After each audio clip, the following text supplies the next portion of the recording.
জাকাত দেবে, এই শর্ত দুটোর পরে সৎ কাজের আদেশ করবে, অসৎ কাজের নিষেধ করবে। অর্থাৎ আপনি আল্লাহ তাআলার শৃঙ্খলা বিধান মেনে সামাজিক বিধান শৃঙ্খলা বিধান মানবেন।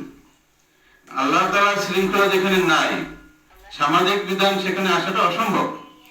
এখন আপনি প্রশ্ন করতে পারেন যে নামাজ কায়েম করবে, জাকাত দিবে, তাহলে বিধর্মীদের কি হবে? বিধর্মীদের জায়গাটা কোরআন হাদিসে অসংখ্যবার এসেছে যে তাদের মতো তাদের স্বাধীনতা দিবে, তারা তাদের চুক্তিবদ্ধ অনুযায়ী স্বাধীনতা ভোগ করবে যদি সংখ্যালঘু হয়।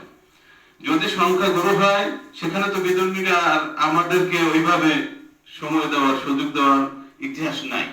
কিন্তু ইসলামের ইতিহাস ভরপুর যে বিজিতদেরকে বিজয়ী ইসলামিস্টরা, মুসলমানরা সমস্ত সুযোগ সুবিধা দিয়েছে। এটি ইসলামের ইতিহাসের পৃষ্ঠায় পৃষ্ঠায় লেখা।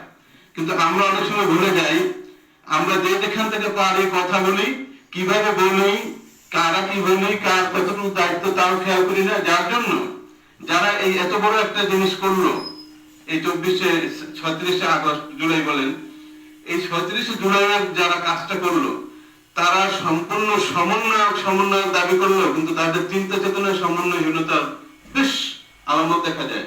এই আলামতের কারণে আমরা শঙ্কিত যে আগামীতে এই সদ্য অর্জিত স্বাধীনতা ও বিজয় আমাদের পকেটে থাকে কিনা, আমাদের ঝুলিতে থাকে কিনা।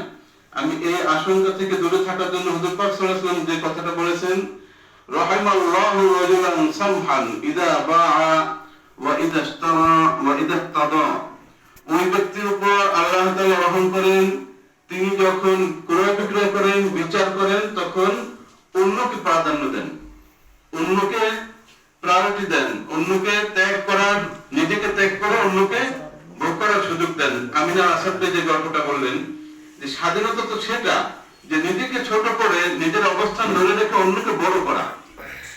আমরা করি কি, অন্যকে ছোট করার জন্য, অন্যকে তুচ্ছ করার জন্য, অন্যকে বিপদে ফেলানোর জন্য যা যা করার সব করার চেষ্টা করি।